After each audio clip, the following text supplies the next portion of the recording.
Abra comigo, por favor, no Evangelho de Lucas, no capítulo 18. Evangelho de Lucas, capítulo 18.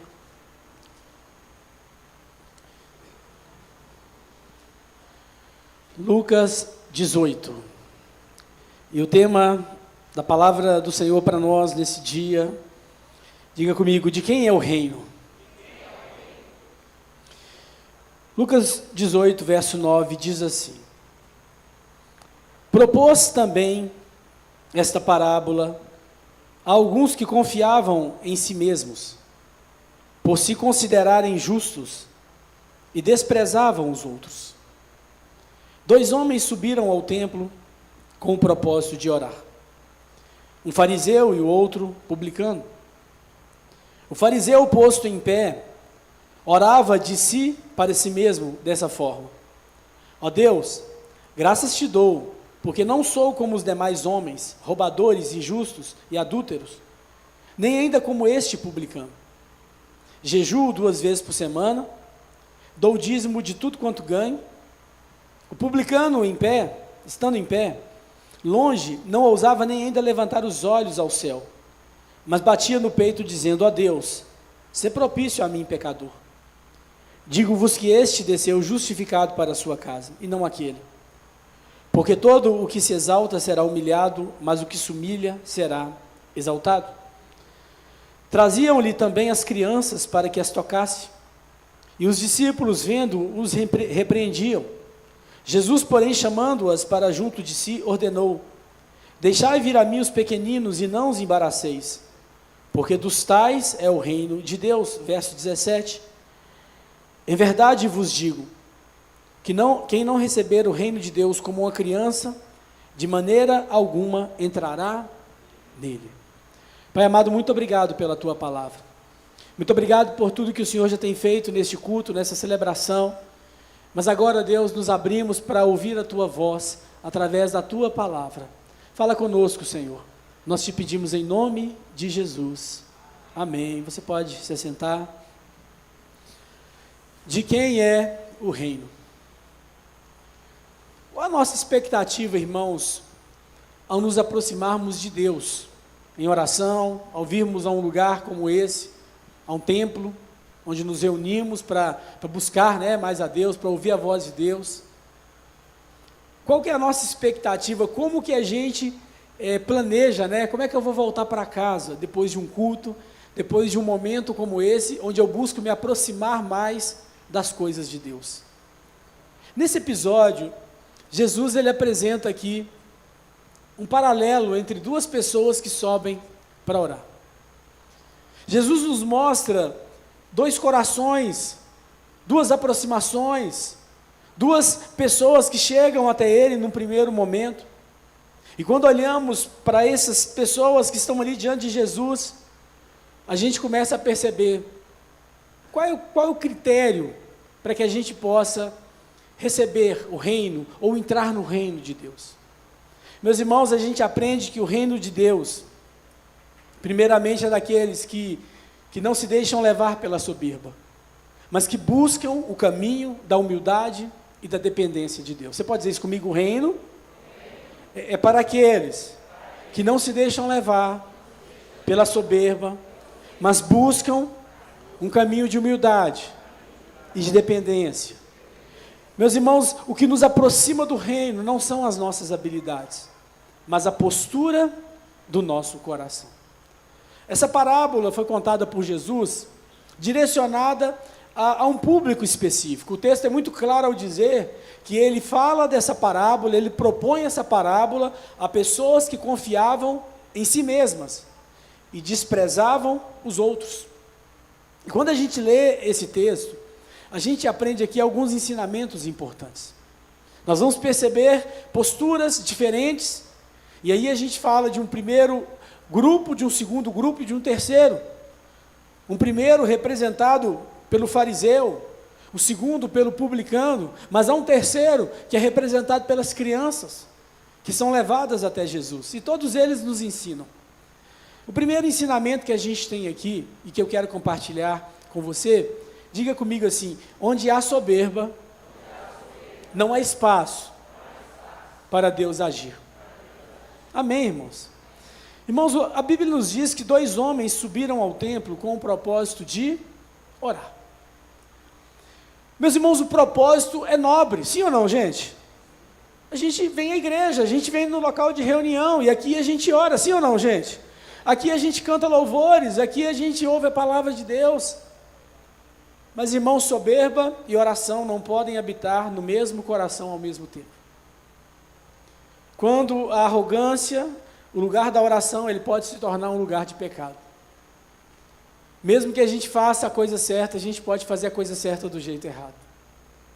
Meus irmãos, não é apenas sobre fazer algo espiritual, mas sobre fazer com o coração certo.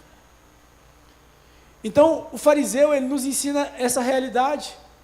Porque a Bíblia diz que o fariseu, ele sobe para orar, e ele está no templo, mas a Bíblia diz que o fariseu, ele orava de si para si mesmo. Você consegue imaginar isso? Você consegue imaginar alguém que sai da sua casa, que vai para o templo, para conversar com ele mesmo?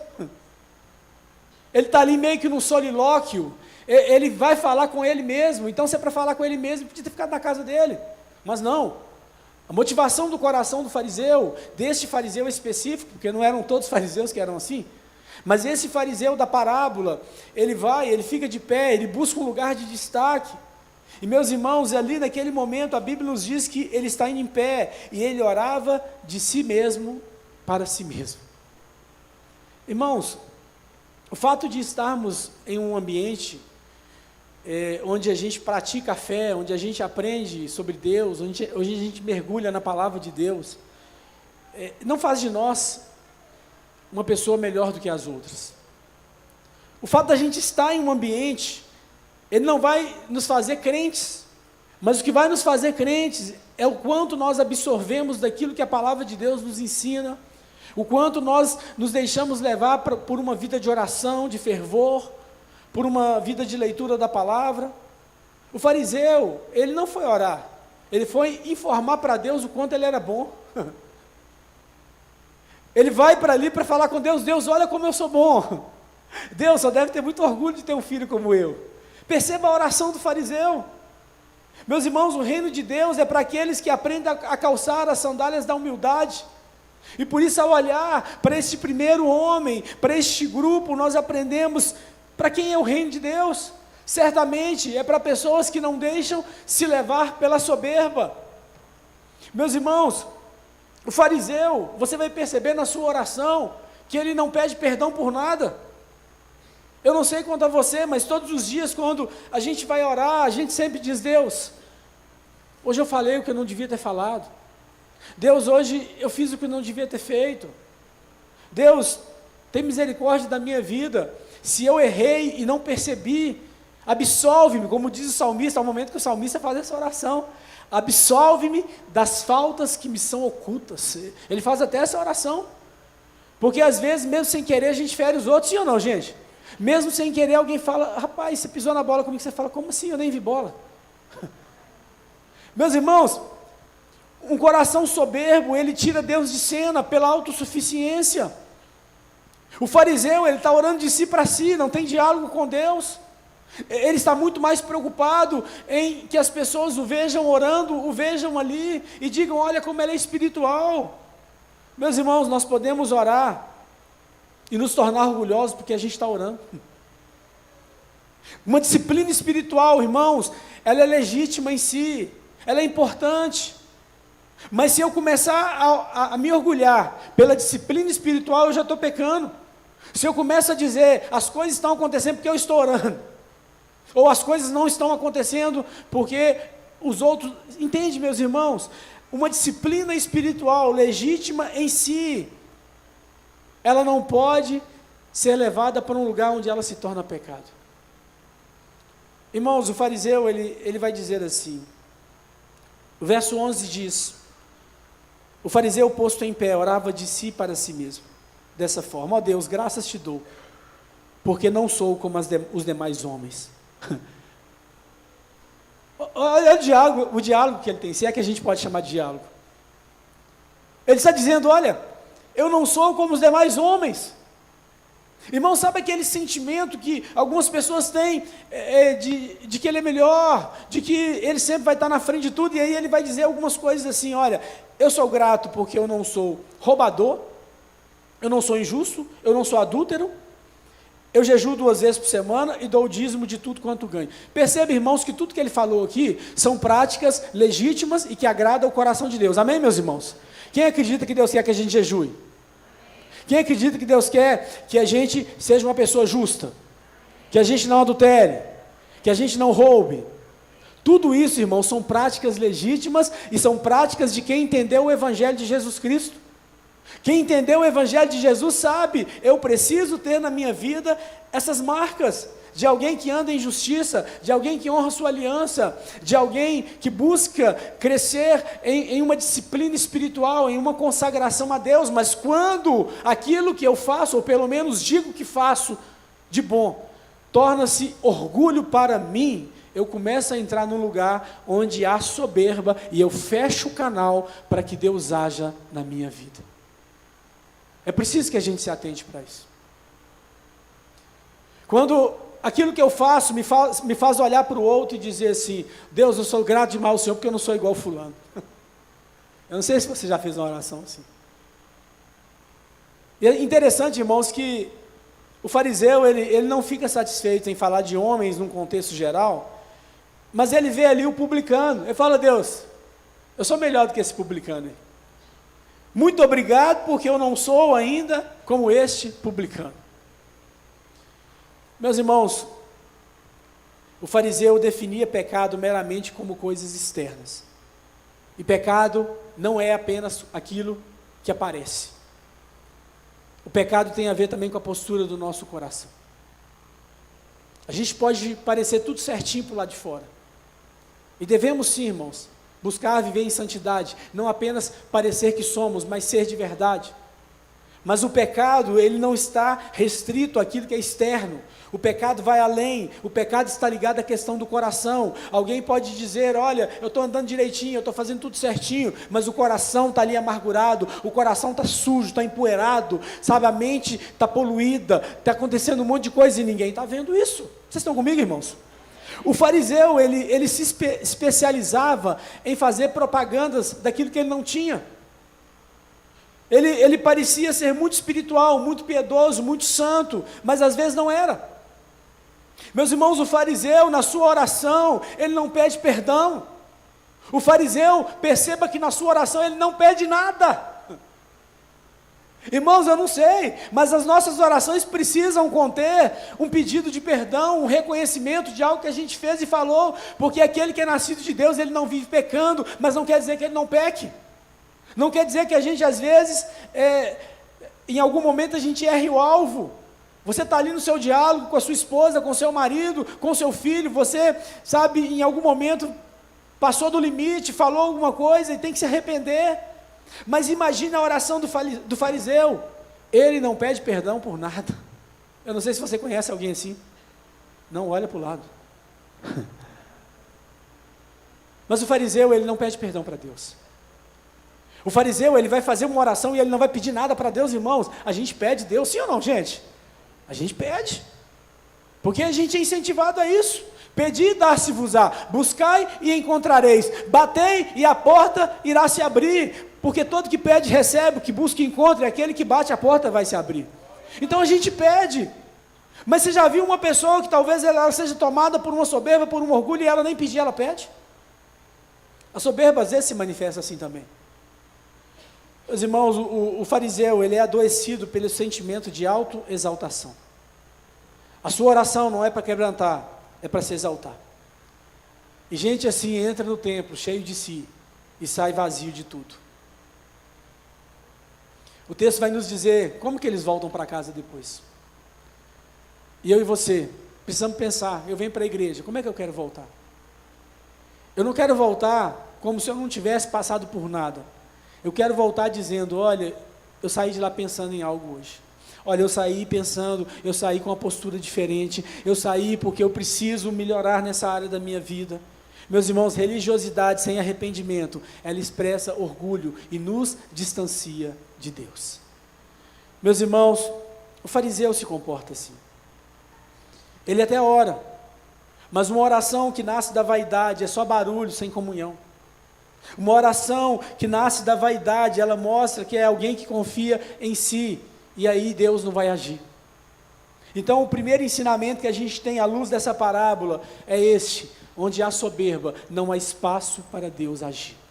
Se eu confio na minha justiça, se eu confio em mim mesmo, eu estou abrindo mão da justiça que vem de Deus, porque eu estou exercendo a justiça própria.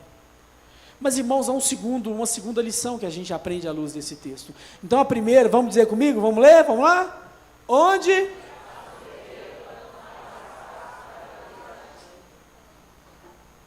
A segunda lição que a gente aprende aqui, o versículo de número 13, diz assim: o publicano estando em pé, longe, não ousava nem ainda levantar os olhos ao céu, mas batia no peito dizendo a Deus: sê propício a mim, pecador. Diga comigo assim: onde há humildade, a graça se manifesta. Amém, gente? Irmão, se a gente quer viver debaixo da graça de Deus, que o nosso coração seja quebrantado. O publicano sabia, gente, que ele não tinha nada para oferecer. O publicano sabia que ele era um cobrador de impostos, que ele era alguém que as pessoas não gostavam dele. Ele sabia dos seus erros, ele sabia do conceito que as pessoas tinham sobre ele, ele sabia da sua caminhada, que ele não era uma pessoa perfeita, ele sabia. Então quando ele vai orar, quando ele vai ao templo para orar, ele não vai ao templo para falar do outro, e nem vai ao templo para se apresentar diante de Deus, dizendo: Deus, olha, eu sou bom. Não. Ele vai ao templo para dizer: eu sei que eu sou pecador, e eu preciso da tua misericórdia na minha vida. Irmãos, o publicano é essa pessoa que, quando ele está diante da palavra de Deus, ele não diz: fulano tinha que estar aqui. Ele diz: eu tinha que estar aqui, essa palavra era para mim. O publicano é essa pessoa. Ele não vai ao templo para se exaltar, ele vai para se humilhar.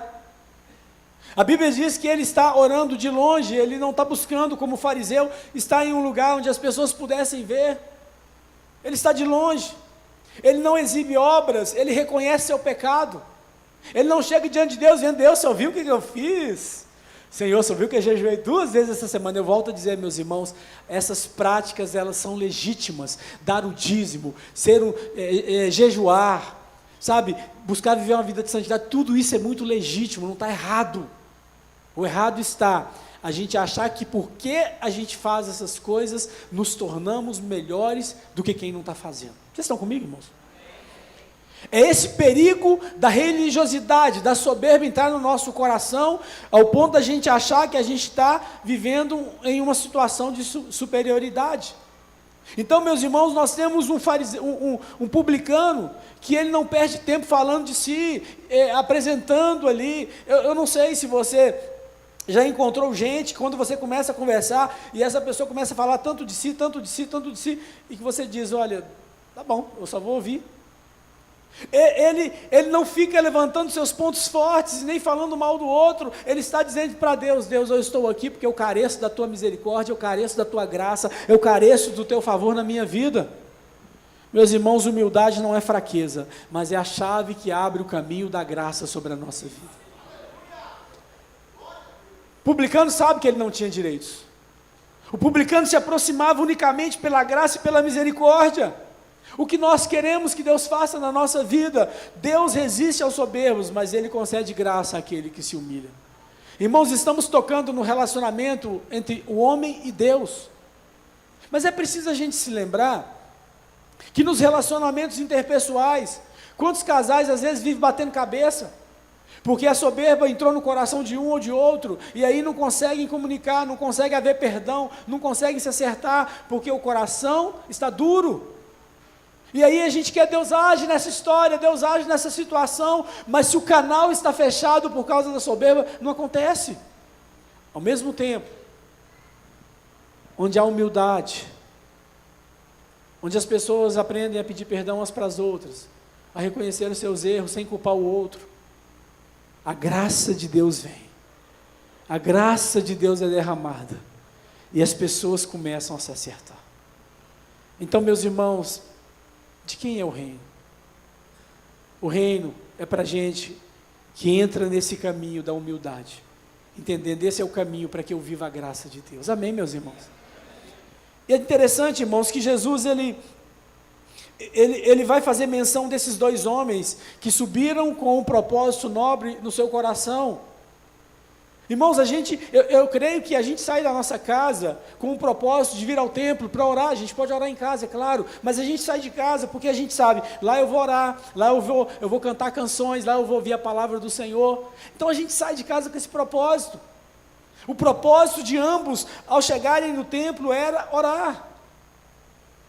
Mas, irmãos, a oração, ela precisa quebrantar o nosso coração. Quando a gente está com barreira com alguém, quando a gente está com dificuldade com alguém, sabe uma forma de resolver isso, irmãos, no nosso coração? É quando a gente começa a orar por essa pessoa e apresentá-la diante de Deus. Irmãos, ninguém consegue seguir odiando alguém por quem ele decidiu orar. Se está com barreira com alguém, começa a falar, oh, Deus abençoa o fulano, assim. Mas faz a oração certa, né, gente? Não vai falar, Deus trata com fulano. Não pode ser isso não, gente. Não pode ser sabor de mel, não.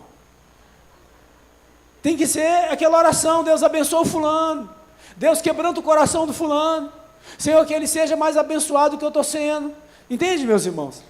Qualquer barreira do coração, ela vai embora, a partir do momento que a gente decide ter essa postura. Meus irmãos, e é interessante que Jesus, ele faz essas duas abordagens, mas a Bíblia nos diz que, nos versículos seguintes, o texto diz que as pessoas levavam crianças até Jesus, para que ele pudesse tocar naquelas crianças. É interessante porque, quando as pessoas levavam as crianças até Jesus, os discípulos de Jesus entraram na frente, e eles não queriam deixar, eles estavam repreendendo, não vem trazer menino para cá não. E Jesus diz para eles, deixa esses meninos vir até mim, deixa eles virem, não embaraça o caminho deles, porque dos tais é o reino de Deus. E Jesus complementa, em verdade vos digo, quem não receber o reino de Deus como uma criança, de maneira nenhuma entrará nele. E aí Jesus está nos ensinando uma terceira lição, diga comigo, onde há dependência, o reino se revela. Irmãos, se quando nós falamos de fariseus, nós falamos de soberba, quando falamos do publicano, nós falamos de humildade, quando nós falamos das crianças, nós falamos de dependência. Irmãos, parece que Jesus, ele conta essa parábola, e como se ele quisesse dizer, vou dar um exemplo prático para vocês. A meninada está chegando, e está pulando no colo de Jesus. Irmãos, às vezes a gente termina o culto e tem criança que sobe aqui no altar, e a gente faz assim com o braço, eles pulam, não querem nem saber, eles sabem que alguém vai segurar. Isso é dependência. E quantas vezes, irmãos, o que o Senhor espera de nós, é que a gente não seja um filho independente, é que a gente seja como uma criança que depende do Pai. Que a gente confie, o meu Deus está cuidando de mim, o meu Deus ele vai suprir as minhas necessidades, sabe, o meu Deus está ouvindo as minhas orações, sabe, o Senhor tem contemplado as minhas madrugadas, sabe, aquilo que eu não posso fazer, o Senhor pode fazer, onde eu não toco, Deus toca, onde eu não estou, Deus está, aquilo que eu não faço, Deus pode fazer, eu dependo do meu Pai, Ele cuida de mim. O reino de Deus não é para filhos independentes, mas para quem reconhece, eu dependo de Deus. Onde há dependência, o reino de Deus se revela. Mas onde há soberba, o reino das trevas impera. Toda relação que está tomada de soberba, de coração fechado, certamente Deus não está se alegrando, mas quando o caminho da humildade é conhecido, nós entramos num lugar de dependência. A humildade revela o coração de quem pertence ao reino. Meus irmãos, Jesus, nesse texto, ele está indo para a cruz. Jesus está indo para Jerusalém.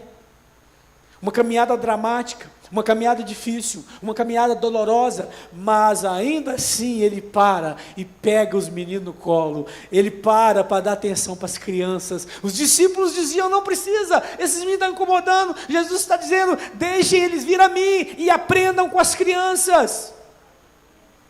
Irmãos, enquanto neste mundo perdido, há pessoas tocando em crianças de maneira indevida e marcando negativamente a personalidade de tantas crianças, e os pais e os responsáveis precisam estar atentos a isso. Há um Jesus que toca nas crianças e abençoa as crianças e libera sobre elas palavras, destinos, palavras de bênçãos.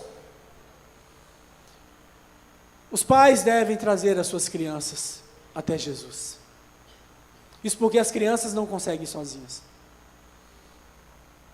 Os pais precisam entender que aquilo que é importante para eles, vai ser importante para os seus filhos.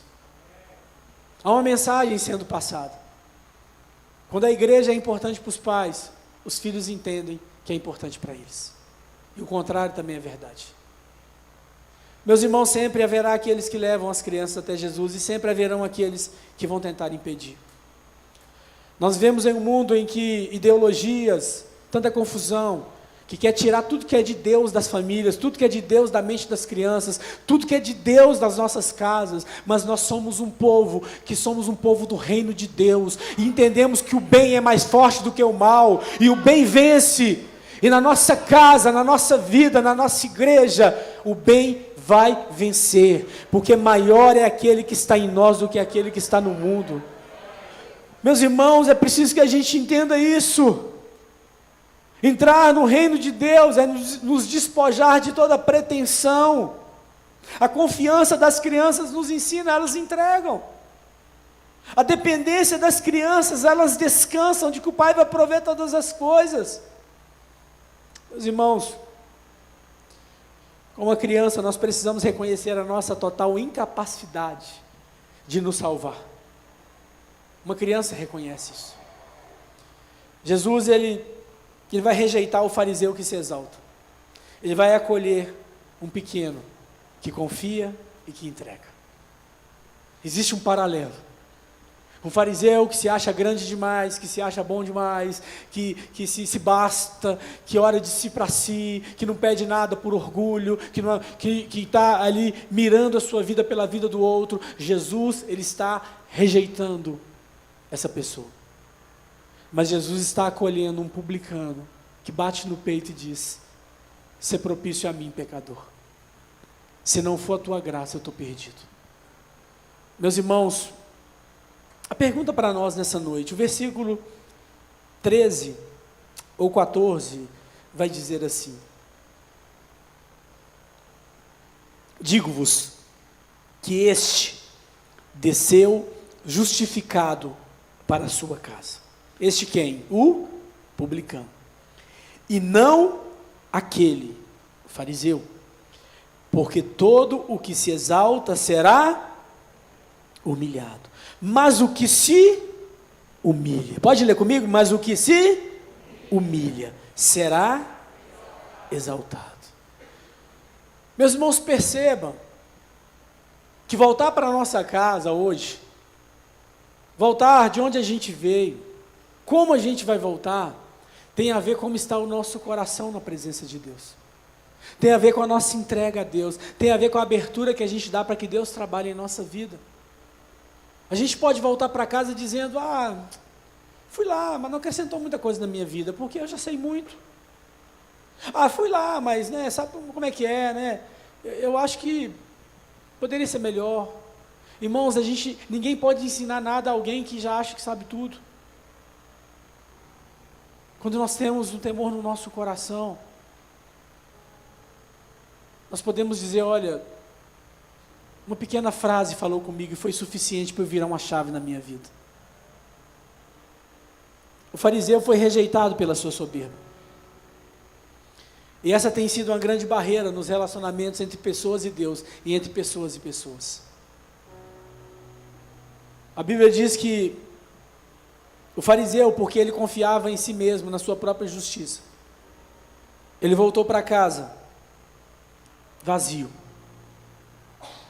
Mas o publicano que confiou na justiça divina, ele voltou para casa justificado. O publicano foi justificado porque ele reconheceu a sua miséria. Esse é o caminho de quem quer viver um relacionamento de intimidade com Deus e com o próximo. Quando a gente reconhece, eu sou nada. Essa parábola não está aqui à toa. Essa parábola está aqui porque nós continuamos entrando nos templos. Nós continuamos indo para os lugares de espiritualidade, de desenvolver a nossa espiritualidade, mas a questão é, eu entrei, mas como eu estou saindo? Porque o evangelho que pregamos não é o evangelho do conformismo, mas o evangelho da transformação. Não pregamos o evangelho em que a gente fica feliz com a gente mesmo, dizendo eu quero ser aceito. Não, eu não quero ser aceito, eu quero ser transformado. Não é sobre aceitação, é sobre transformação. Não é sobre uma carência que é suprida, é sobre uma carência que é curada. Jesus não quer ficar suprindo carência, Ele quer curar, porque carência não é saudável. Ele quer nos curar nossa alma, Ele quer trabalhar em nós, na nossa mentalidade. Ele quer, meu irmão, que eu sair da nossa casa, você está indo com o propósito de quê? Eu estou indo com o propósito de orar, e eu sei que a oração me transforma, a oração me confronta, a oração me quebranta. Eu sei que quando eu dobro meu joelho diante de Deus, Deus começa a trabalhar no meu coração. Eu estou indo lá, porque na exposição da palavra de Deus, ela vai entrando na minha vida, ela vai separando juntas e medulas, ela vai entrando como uma espada, e ela vai me transformando, ela vai gerando temor na minha vida, ela vai me fazendo ser mais perdoador, ela vai me fazendo ser mais parecido com o meu Senhor, e eu volto para minha casa justificado, porque eu confio na justiça que é dele.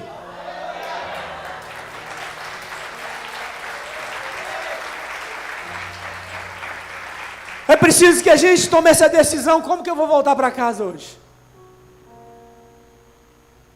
Como que eu vou voltar para casa? Quando a gente lê esse texto que diz, porque todo que se exalta será humilhado, irmãos, perceba que é aquele que se exalta, ele será humilhado. E depois o texto diz, mas o que se humilha, então não é sobre alguém me humilhar. Não é você dizer, fulano me humilhou, e por isso eu vou ser exaltado. Não. É sobre uma auto-humilhação. Não tem a ver com alguém te humilhar e Deus vai te exaltar porque alguém te humilhou. Não, tem a ver com a gente se humilhar. É todo aquele que entende o seu lugar de humilhação. Eu me humilho e Deus faz a parte dele. Entende isso, meus irmãos? Não é sobre essa questão, Deus vai dar o troco porque fulano me humilhou. Não, não. É sobre a gente olhar para a nossa vida. A Bíblia diz, felizes aqueles que choram. E chorar naquele texto pode ter a ver com muitas coisas que acontecem na nossa vida, mas tem a ver com o choro pelo nosso pecado. Felizes os que choram pelos seus pecados, porque eles serão consolados. De quem é o reino de Deus? O reino é para aquele que entendeu que o caminho da auto-exaltação é destruição, assim como o caminho da auto-humilhação é exaltação. Jesus toma as crianças no colo. Nessa noite a gente vai celebrar a ceia do Senhor. Nessa noite você vai receber o pão, vai receber o suco, o que simboliza o corpo e o sangue do nosso Senhor. Mas Ele está nos chamando para esse lugar, onde a gente para de conformar, de sair de casa e voltar para casa como se a gente não tivesse ido em lugar nenhum. Vir à igreja tem que fazer a gente chegar em casa melhor. Sabe quando alguém chega da igreja e a pessoa fala assim, tomara que você nunca tenha ouvido isso.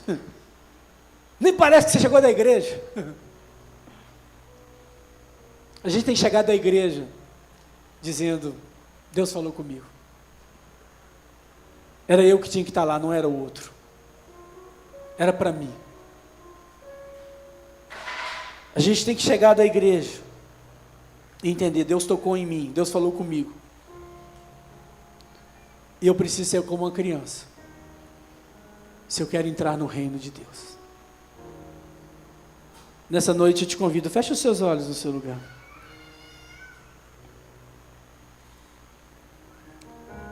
Enquanto você recebe os elementos da ceia, eu te convido a fechar os seus olhos.